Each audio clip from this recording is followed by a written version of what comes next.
مفتی صاحب بعض لوگ عجیب و غریب تبصرے کر رہے ہوتے ہیں کہ حضور کے والدین کے بارے میں کہ وہ مسلم ہیں یا نہیں، اس حوالے سے تو آپ بھی اس کے اوپر روشنی ڈالیں قرآن و سنہ کی روشنی میں۔ نبی پاک صلی اللہ تعالیٰ علیہ وآلہ وسلم کے والدین کریمین طیبین طاہرین مطہرین نورین منورین رضی اللہ تعالیٰ عنہما،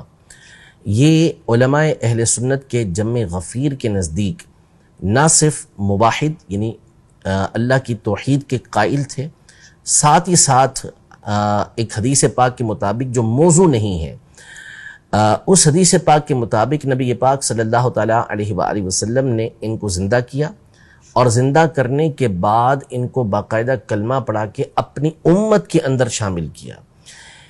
نبی پاک صلی اللہ تعالیٰ علیہ وآلہ وسلم نے ارشاد فرمایا کہ میں ہمیشہ پاکیزہ جو صلبیں ہوتی ہیں، یعنی جو مرد کی پیٹھ ہوتی ہے جہاں سے انسان کے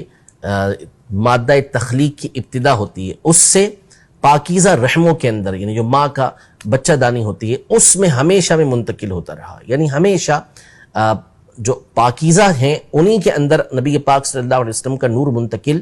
ہوتا رہا۔ اور قرآن مجید فرقان حمید میں واضح طور پر اللہ پاک نے ارشاد فرمایا انما المشرکون نجس، جو مشرک ہیں وہ نجس ہیں، ناپاک ہیں۔ تو نبی پاک صلی اللہ علیہ وسلم کا نور مبارک جو ہے وہ حضرت آدم علیہ السلام سے لے کر حضرت سیدنا عبداللہ اور حضرت سیدہ آمینہ رضی اللہ تعالی عنہا تک جو پہنچا ہے وہ پاکیزہ رحموں کے ذریعے، پاکیزہ پیٹھوں کے ذریعے پہنچا ہے، تو ان میں شرک کا کوئی تصور نہیں تھا۔ اصل یہ ہے کہ یہ جو حضرات گرامی تھے نبی پاک صلی اللہ علیہ وسلم کے والدین کریمین،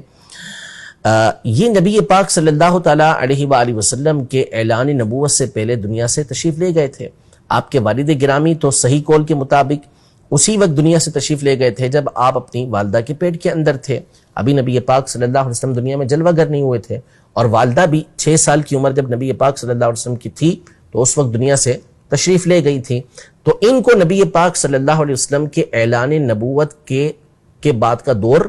نہیں ملا، اور نبی پاک صلی اللہ تعالیٰ علیہ وآلہ وسلم سے پہلے عرب کے اندر کوئی نبی نہیں آیا تھا۔ حضرت اسماعیل علیہ السلام کے بعد نبی پاک صلی اللہ تعالیٰ علیہ وآلہ وسلم یہ عرب کے لیے نبی بن کر تشریف لائے تھے۔ اس علاقے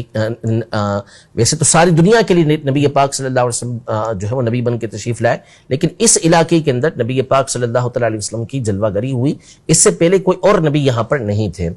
اس سے پہلے جو دور تھا وہ حضرت سیدنا عیسیٰ علیہ نبینا و علیہ السلام کا تھا۔ تو دو نبیوں کے درمیان کا جو وقت ہوتا ہے جس میں پچھلے نبی کی جو تعلیمات ہوتی ہیں وہ مٹ گئی ہوتی ہیں، اکثر طور پر لوگوں کے پاس وہ نہیں رہتی، ایسے زمانے کو زمانہ فترت کہا جاتا ہے، جو وقفے کا زمانہ ہوتا ہے اس کو کہا جاتا ہے۔ ایسے دور کے اندر فقط اللہ پاک کی توحید کا اقرار کر لینا یہ کافی ہوتا ہے، یعنی ان تک تعلیمات اسلامیہ پہنچی ہی نہیں، ان تک نبوت کے احوال پہنچے ہی نہیں،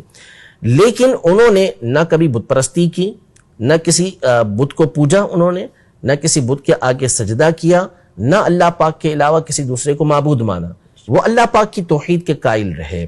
تو اتنا کافی ہوتا ہے۔ تو نبی پاک صلی اللہ تعالیٰ علیہ وآلہ وسلم کے والدین کریمین اور اوپر تک جتنے بھی افراد ہیں یہ ہمیشہ سے موحد رہے، جو انبیاء کا دور پاتے رہے وہ ان پر ایمان لاتے رہے، جو اس میں سے نبی تھے وہ نبی تھے، یعنی جو حضرت ابراہیم علیہ السلام تک سلسلہ جا رہا ہے تو وہ اللہ کے نبی تھے، اسماعیل علیہ السلام اللہ کے نبی تھے، پھر اس سے اوپر جو بھی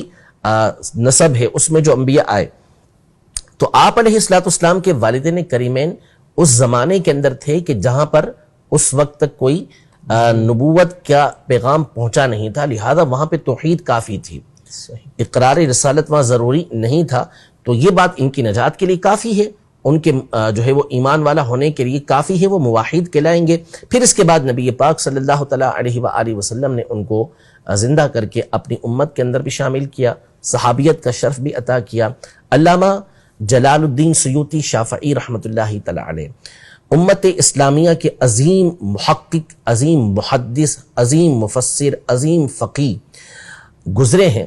اور ان کی زندگی یہ تصنیف و تعریف کے اندر، مطالعے کے اندر گزری ہے۔ علامہ سیوطی رحمۃ اللہ تعالی کی حالت، جو علمی حالت تھی وہ آپ کے سامنے عرض کروں کہ آپ ابن الکتب ہیں۔ ابن الکتب کا مطلب ہے کہ آپ کے جو والد گرامی تھے وہ بھی بہت بڑے عالم دین تھے، اور ان کا ایک بہت بڑا مکتبہ تھا، بہت بڑی لائبریری تھی۔ تو آپ علامہ سیوطی جب والدہ کے پیٹ میں تھے تو آپ کے والد آپ کی والدہ کو بھیجتے تھے کہ فلاں کتاب لاؤ، فلاں کتاب لاؤ، فلاں کتاب لاؤ، وہ لا کر دیتی تھی۔ تو ان کتابوں کے لانے کے دوران ہی کتابوں کے درمیان میں حضرت سیوطی رحمۃ اللہ تعالی کی ولادت ہوئی تھی، تو یوں آپ کو ابن الکتب کہا جاتا ہے۔ اور آپ نے اس قدر کتابیں لکھی ہیں، اس قدر کتابیں لکھی ہیں کہ اب اگر کوئی شخص بہت زیادہ کتابیں لکھتا ہے، بہت زیادہ کتابیں لکھتا ہے، جیسے مثال کے طور پر ہمارے زمانے میں علامہ فیض احمد اویسی صاحب رحمۃ اللہ تعالی علیہ، ہر موضوع پر کہ انہوں نے کتابیں لکھی ہیں، ٹھیک ہے، 3000 یا اس سے بھی زیادہ ان کی کتابیں بیان کی جاتی ہیں، تو کہا جاتی ہے اپنے زمانے کے سیوطی ہیں۔ سیوطی کس اعتبار سے؟ لکھنے کے اعتبار سے۔ لکھ لیا اعلی حضرت امام اہل سنت کو فرمایا جاتا ہے کہ سیوطی عصر ہی، کہ وہ اپنے زمانے کے سیوطی ہیں، کہ اتنا کچھ انہوں نے لکھا ہے۔ یعنی ایک ضرب المثل جو ہے وہ علامہ سیوطی رحمۃ اللہ تعالی کی ذات بنی بھی ہے، کہ جب کوئی کثرت کے ساتھ تصانیف کرتا ہے۔ آپ کا ایک قصیدہ ہے، ایک الفیہ اس کو کہتے ہیں، آپ نے جو اصول حدیث ہے، علم حدیث جو ہے، علم حدیث کے جو مسائل ہیں اس کو آپ نے 1000 اشعار کے اندر لکھا ہے، 1000 سے زیادہ اشعار ہیں، اس کے الفیۃ الحدیث کے نام سے وہ کتاب ہے آپ کی، اور مطبوع کتاب ہے، مشہور کتاب ہے۔ اس کو پڑھنے میں بھی اگر کوئی صحیح طریقے سے پڑھے گا نا، اگر مطالعہ کرے گا تو کم از کم سال لگے گا اس کو، اگر اچھی طریقے سے سمجھ کے پڑھے گا۔ ویسے تو مطالعہ کرتے ہوئے نظروں سے گزار دے ایک الگ بات ہے، لیکن اس کو سمجھ کے تحقیق کے ساتھ پڑھے تو کم از کم 1 سال ایک اچھے بھلے پڑھے ہوئے کو لگ جائے۔ علامہ سیوطی نے 5 دن کے اندر لکھا تھا۔ اللہ، تفسیر جلالین جو آپ کی مشہور کتاب ہے، جو پڑھائی جاتی ہے، اس وقت آپ کی عمر کو 20 سال سے بھی کم تھی، اور آپ نے 40 دن کے اندر لکھی تھی۔ 15 پاروں کی تفسیر 40 دن میں آپ نے لکھی تھی، اور آپ کے یعنی اس کتاب کو پڑھتے پڑھتے سالوں گزر جاتے ہیں درس نظامی کے اندر۔ اور ابھی ترکیہ سے آپ کی تصانیف چھپ رہی ہیں، تو وہ 50 جلدوں کے اندر چھپ رہی ہیں، وہ بھی چھوٹی چھوٹی تصنیف ایک جگہ جمع کی جا رہی ہیں۔ باقی اس کے علاوہ آپ کی جو بڑی تفسیریں اور بڑی بڑی کتابیں ہیں وہ اپنی جگہ الگ ہیں۔ تو اتنا بڑا مقام و مرتبہ علامہ سیوطی رحمۃ اللہ تعالی علیہ کا، آپ نے خاص اس موضوع کے اوپر 6 رسالے لکھے۔ نبی پاک صلی اللہ علیہ وسلم کے والدین کریمین کے ایمان کے اوپر، اور اعلی حضرت امام اہل سنت رحمۃ اللہ تعالی فرماتے ہیں کہ یہ وہ رسالے ہیں اور ان میں وہ دلائل علامہ سیوطی رحمۃ اللہ تعالی نے دیے ہیں کہ اگر یہ پہاڑ پہ رکھ دیے نا، پہاڑ چورا ہو جائے۔ تو یعنی ایسے زبردست بالکل مضبوط دلائل کے ساتھ آپ نے اس بات کو ثابت کیا ہے کہ نبی پاک صلی اللہ تعالی علیہ وسلم کے والدین کریمین یہ اہل ایمان میں سے تھے، اور ہرگز ان کے اوپر کفر کی کوئی تہمت نہیں تھی۔ اسی طرح امام اہل سنت رحمۃ اللہ تعالی علیہ نے ایک زبردست رسالہ،